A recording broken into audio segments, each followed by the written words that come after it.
Hey, it's BT with the BT Mandalika Gp review. Let's get to it. How beautiful is that racetrack? Honestly, I think that's the most beautiful race setting on this calendar. I mean, let's just be honest. The way the waves were in the background coming off the ocean. Is that an ocean, by the way? An ocean, a sea, a peninsula? Listen, I went to junior college and I'm public school educated in America. So what do I know? So somebody please tell me what that is. Anyway, I think that's the most beautiful, but listen, that's what Phillip Island could be. If you've ever been to Phillip Island, which I have, not bragging, which I have, it's beautiful, but it's at the wrong time of the season. It's horrible weather. I mean, it might be good one day, and after that, it's just shit weather, and the animals come across the circuit. For some reason, Indonesia, that doesn't happen. Not even so much as a lobster, like, I'm going for it, guys, and he goes across the circuit. That doesn't even happen. It's beautiful. It just gets dirty because of sand. I mean, because the sand blows in on the circuit. But if that's the worst it's going to get, so be it.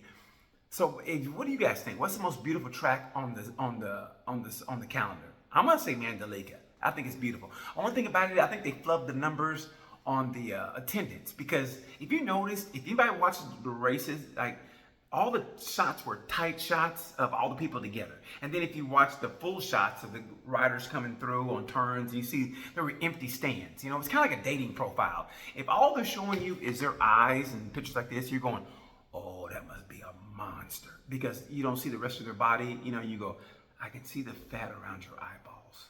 Ooh. And that's what they do. That's what MotoGP did with Mandalika. And I'm gonna get political, so don't get mad.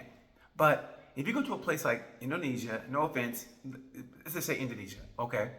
Give the locals a break when it comes to tickets, okay? I'm serious. If you're local, have a local giveaway or whatever.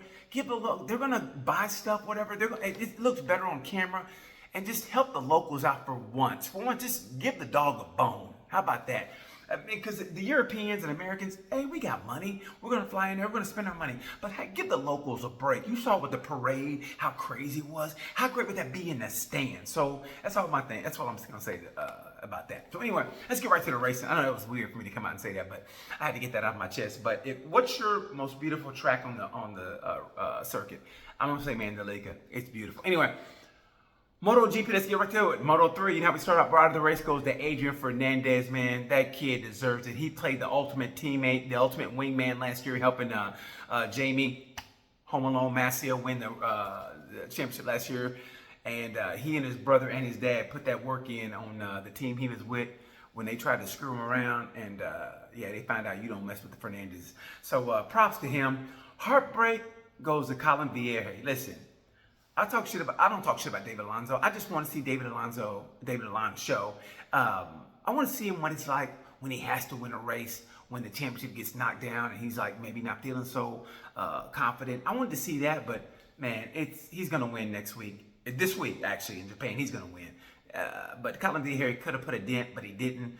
Ivan Ortola, same thing. I kind of go, you know what? I'm gonna go cold heartbreak. Vieira and Vieira and Ivan Ortola. He had pole position, had a double long lap penalty. Damn, dude. I mean, well, as a coach of mine used to say, fuck is we doing? So, Ivan Ortola and Colin Vieira, the cold heartbreak. Moto 2, right of the race goes to Aaron Canet. This sounds easy, but let me tell you something. Aaron Canet, you've seen him the last, 3-4 years. He's always up there in the top 5, top 6. He's always a bridesmaid, never a bride. And funny, I said it, he just got married. He seems so focused now. I wouldn't be surprised if he comes back and he wins his championship or comes close. Watch Aaron Canet. Like I said, he's happy. He's got a wife. He's in love. And if you follow him on Instagram like I do, because I have no life, he's focused. So watch what he does. Watch Aaron Canet toward the end of the year, which is now, the last 5 races. Watch him. I wouldn't put it past him, man. So Aaron Canet, and if you've ever seen him walk into a party or an after party, Aaron Canet, it's like he goes, do I want to be a boxer or a MotoGP rider? You know what? I can do both. Yeah, I don't want to mess with that dude. I don't want to see him in a dark alley. I want to see him in the alley. I barely want to see him in the daytime. So Aaron Canet, man, I wish all of them luck, but I think he's going to have something for the end of the year for those guys. Heartbreak goes to Ivan Guevara. He's had a shit year. He was Moto3 champion, had a shit year. He was going to finish in the top 10, and I'll be damned, he gets disqualified for being underweight. So you know one thing, he's not an American. he was an American, they'd be like, oh my God, can you zip that suit up? No. Anyway, Ivan Guevara, keep your head up, kid. I think you're going to get better, but man, that was a tough break. So he's my heartbreak. Let's go. MotoGP is what we're here for. MotoGP, right of the race goes to Pedro Acosta. Damn, Acosta did the damn thing. He got second place. He got the front row of the race. Front row, almost got the pole position. And listen, I think they got a new frame. Like, he's being about it. Good for him. Props to him. He's the top KTM rider, man, and he's gas. And he's a rookie, so props to him. Only my problem with him is he had attitude, and rightfully so. They were going to get him for tire pressure. So he was being investigated for tire pressure. So he didn't even celebrate at all. He didn't open the champagne and act like he was having a good time. And he knows the deal. I'm gonna say something right now. He really has had an attitude ever since he got his retainer and his braces removed. He's kind of been a little bit of an asshole. He's kind of being a teenager, and now he's like 21, so he's going to need to grow up a little bit. But did anybody see him burp, by the way, when it was right before they went out to receive the trophies? It was him, Martin, and Pecco, and he burped like a two long burps. I mean, obviously he's in gas, but still, but still, Pecco looked at him like, that's disgusting. But I thought it was funny. Like, he burped like a good long burp. But I don't know, man. Lose the attitude, Pedro. I love you, man, but lose the attitude, bro. Heartbreak has to go to the Beast. Is the Beast? I'm gonna limb. The Beast is the second most exciting and most frustrating racer on the grid. If you have one, please tell me. But he's frustrating in the sense of, look, you know what you're going to get with Marquez. You know what you're going to get. You're going to get somebody who's coming toward the front and who'll give you an elbow and he expects one back. He's in for the fight. Where Bastianini, it's like he's sleeping and he goes, oh man, I got to win this race. And then like the last four laps, he'll come to the end like, oh man, I almost won. And it's the most frustrating shit, especially if you have him in fantasy, like I do, because I got no life. I have him in fantasy, and he's so frustrated. But the Beast knows how to manage tires. And I thought, honestly, with this race, the way it was going, he had me on the edge of my seat. I said, the Beast is going to catch these guys and win, and I'll be damned. And he hardly ever crashes. I can't remember the last time the Beast has crashed in a race in MotoGP that was strictly his fault. Not because he got, somebody tagged him. His fault. So that's the first time I have ever seen that, or I can recall seeing that. So I think the Beast is the most frustrating racer on the grid. If you have one, please tell me your most frustrating racer on the grid, your most beautiful track on the calendar. I go with the Beast. And by the way, and I got to apologize for this. Listen, I think the most frustrating thing in the world is if you're a motorcycle racing fan, a MotoGP fan, that's great. But I hate it when Rossi retired and some people didn't come back to MotoGP. You go, you wasn't a real race fan. And I'm not gonna lie, when Marquez's bike blew up, I almost kind of went, you know what? And I almost like disconnected mentally from it. I'll always watch MotoGP, but I felt like I was one of those people. Maybe because I love watching Mark so much, and I thought he was gonna make a comeback, but he didn't. Don't call it a comeback, but he didn't. So, and his bike blew up, and it wasn't his fault, so it made me feel better, but still, I mean, I felt that way, and I'm lucky I tuned back in to watch the race, but still, I think, and that, to me, is part of the problem with MotoGP. Michelin has to get a better tire or somebody. I want closer racing, and you didn't get that.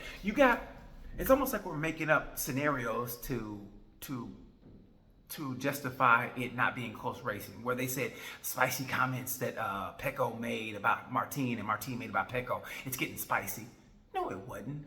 All Pecco said, and I'm paraphrasing, okay? All Pecco said during the sprint race was, man, ain't no goddamn way he gonna make that turn. He's going way too hot. Yep, told you. And then Martin heard about it. Go, oh, that's what he said? Okay, that's what he said. It's easy to say that shit when, like you already won the race. He go, wait till tomorrow. I'm going to win by over 4 seconds. How about that? And I'll be damned. He won by over 4 seconds against Pecco. So Martin talked that shit and he backed it up. But still, I thought the press kind of, at least MotoGP kind of, ran with something that really wasn't there. But I still think, and I'm going to ask you another question. Do you think it's just a two-person race for the championship now? Because, they kind of would Bastianini and Marquez. But now it's 5 races left on the calendar. And I really, listen, I don't like to see this unless like Pecco and Martin have 2 race weekends where their bike blows up or whatever, and they don't finish. And I hope they don't crash. I'm not one of those people. I don't want to see anybody crash. Maybe go wide at the most. Go wide. So unless that happens, I really can't see Marquez and Bastianini being part of the championship. But you never know. That's why they race on Sunday. Nikki Hayden said that, it's the truth. That's why they race on Sunday. So tell me what you guys think. Think it's still a 4-man race, or is it down to 2? And by the way, I love Martin. Like I said, he's a 2-pump chump, but when he gets those 2 pumps in, like any woman would say, damn. And that's what he does. But Pecco is the same intensity, but Pecco is more of a smooth. Pecco's like a Labrador Retriever. You're not scared of a Labrador Retriever, but he's smart. He's faster than people give him credit for, and he figures it out. It's like if somebody broke in your house, right? You want a dog like Aaron Canet, a Jack Miller or Andre Iannone, somebody like that as a dog, like Where Pecco's like a golden retriever, like, let me get my cell phone out. Officer, yeah, 2 people have broken into my house. They have automatic weapons. You might want to come strapped. Yeah, I'm the dog. They think I'm not going to attack, but, well, I've called you, and I'm going to call my lawyer. So please, send everyone. Thank you. Bye. And that's what Pecco is. He sees the situation, and he's always coming, but he does it methodically, and then you got to respect that. So what do you think about that? You think it's a 4-horse race down to 2, and who's going to be the spoiler? Could it be Pedro Acosta? Could it be Marquez? Think about this. When you ain't got shit to lose, especially Marquez, you ain't got shit to lose. Hey, and you're already going to be in a factory seat next year anyway. I mean, you going to play team player and have one-on win? No. What are you going to do? I like to see Pedro and Mark. No offense, I like to see Pedro and Mark kind of rough things up. Kind of like, hey, man, I ain't going to win, so I ain't going to help you win. Get your championship yourself. So I want to see what happens. I thought the overall race weekend, I kind of give it a B+. For some reason, it just seemed flat. And like I said, maybe it's because the stands weren't filled. I don't know what it was, but it just seemed flat. I'm going to give it a B+. I thought Moto 2, the fight for the podium was great. I thought the fight for the podium, Moto 2, was the most exciting part. In Moto GP, I thought watching Bastianini or keeping time to Pedro was close to Martin and watching Bastianini make a move. I thought that was the best part of the race. Otherwise, it just seemed kind of flat, all the racing did. But hey, it happens. It's still MotoGP. Like I said, it's like pizza on a Friday night. When it's bad, it's still pizza. So anyway, thank you guys for watching. I know I got into go off the rails, but god damn it, like I said, I got nobody to talk to, so when I get a chance to talk to you guys, I love it. So you guys comment, you criticize me, but you also answer questions, which I think is great. I love it. So most beautiful racetrack on the circuit, on the calendar. You think it's down to a 4-horse race, or you think it's down to a 2-horse race, or you think Marquez and Bastianini still have a chance? So answer those if you can, or if you want to. And if that was a C or an ocean or whatever, please answer that for me, just for me. So thanks for watching. Appreciate that, guys. And I'll tune into the Mandalika GP. It should be a good one. Until then, you know the word. Peace.